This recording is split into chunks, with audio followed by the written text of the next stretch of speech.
সত্য মিথ্যা।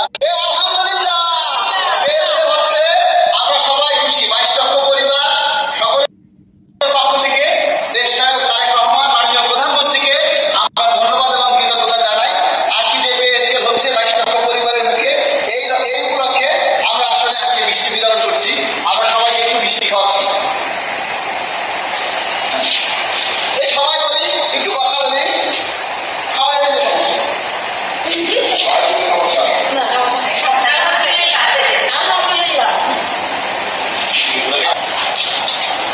আমরা 22 লক্ষ পরিবার দীর্ঘ 11 বছর পর্যন্ত এইটার অপেক্ষায় ছিলাম যে সরকারের পক্ষ থেকে আনুষ্ঠানিক ঘোষণা আসুক, এবং সরকারের পক্ষ থেকে সেই আনুষ্ঠানিক ঘোষণাটা এসেছে যে আগামী 1 জুলাই থেকে পেএসকে বাস্তবায়ন হবে ধাপে ধাপে। আমরা সরকারকে ধন্যবাদ জানাই। আসলে এই দিনটাই আমরা চেয়েছিলাম। এতদিন আমরা মিডিয়াতে বিভিন্ন রকমের তথ্য উপাত্ত শুনেছি, সত্য মিথ্যা, আসলে সেগুলোর উপরে মানুষের কোনো আস্থা ছিল না। আজকে সেই মানুষের যে অবিশ্বাস বা অনিশ্চয়তার জায়গাটা আসলে আজকে ক্লিয়ার হয়ে গেছে।